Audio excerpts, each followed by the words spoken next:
बिस्मिल्लाहिर्रहमानिर्रहीम सलामुन अलैकुम। इज़राइल में ईरानी जासूस पकड़ा गया है। ये इतनी बड़ी ब्रेकिंग न्यूज़ है, मतलब कि ईरान अब इज़राइल में इस हद तक घुस चुका है अंदर में।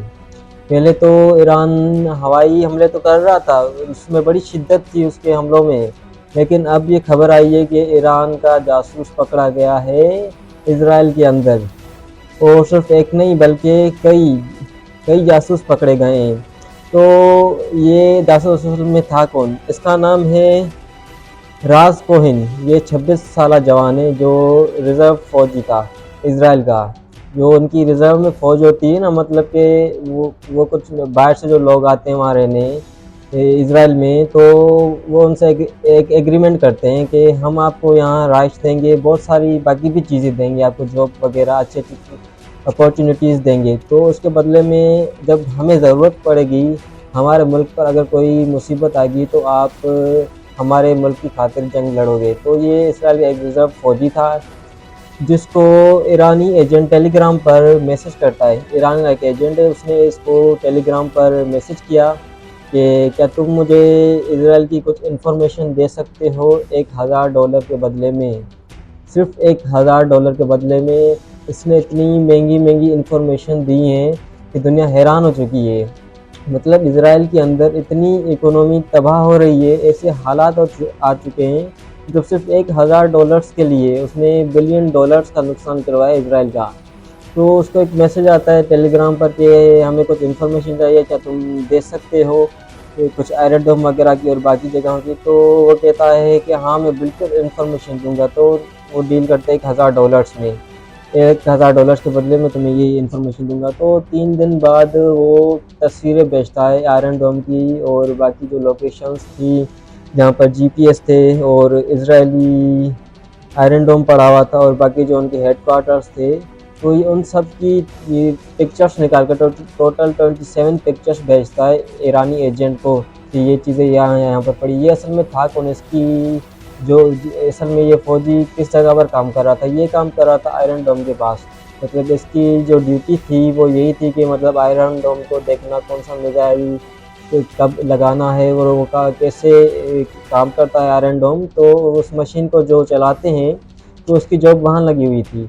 तो असल में इसने क्या किया, फिर आयरन डोम की पिक्चर्स निकाली, उसके पीछे जो भी सिस्टम काम करता है आयरन डोम का, कैसे काम करता है, मतलब कि कब कौन सा मिसाइल जाता है और पीछे कितने मिसाइल्स पड़े हुए हैं और राउंड में कितने मिसाइल्स फायर करता है आयरन डोम। ये टोटली सारी लोकेशंस निकाल कर और सारी सारी डिटेल्स निकाल कर ईरानी एजेंट को दे देता है $1000 के बदले में। तो इसके अलावा भी बाकी जो इसराइली सदर जो है उसकी गार्ड्स की रेजिडेंस लोकेशन भी इसने भेज दी ईरान को। और उसके अलावा भी बाकी जो हेडक्वार्टर्स थे मोसाद की, उसकी इंफॉर्मेशंस भी इसने भेज दी ईरान को।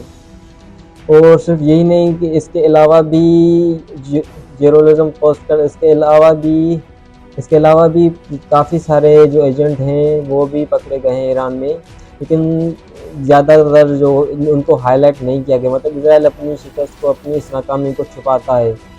तो इसके अलावा भी जो इजराइल के भी हालात हैं ना, वो बहुत अंदर से ख़राब चुके हैं, क्योंकि इजरायली अवाम अब सड़कों पर आ रही है। क्योंकि वो कहती है कि ईरान एक इजराइल का बड़ा सियासतदान है, वो ट्वीट करता है कि हमें बताया गया था कि ईरान के पास मिसाइल्स ख़त्म हो चुके हैं, ईरान के पास अब इतनी ताकत नहीं है। मतलब हमने उसके सारे जो मिसाइल्स थे, सारी जो उनकी मशीनें थीं, हमने उनको तबाह कर दिया। अब ईरान अगर हमारे साथ जंग करेगा भी तो ज़्यादा से ज़्यादा सिर्फ 1 महीना जंग कर सकता है, इससे मज़ीद ईरान जंग नहीं कर सकता।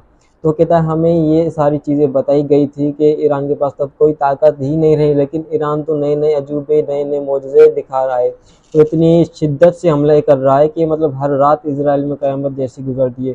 तो इसराइल की अंदरूनी हालात भी बहुत बिगड़ चुके हैं। जैसा कि दिमोना पर ईरान ने हिट किया, ये इजराइल की एक बड़ी शिकस्त थी। मतलब कि इजराइल का डिमोना जैसा शहर इतना ये इजराइल का शहर रख गए।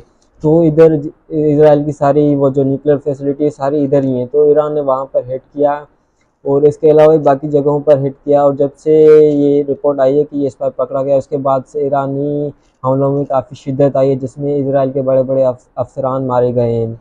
तो अभी इसराइल के अंदर हालात बहुत ज़्यादा ख़राब हो चुकी हैं। अब देखते हैं कि अब मज़ीद क्या कैसे हालात बनते हैं और कौन कौन सी चीज़ें उभर कर सामने आती हैं। तो ऐसी मज़ीद वीडियोस देखने के लिए हमारे साथ जुड़े रहें, हमारे चैनल को लाइक करें और सब्सक्राइब करना मत भूलें। अल्लाह हाफ़िज़।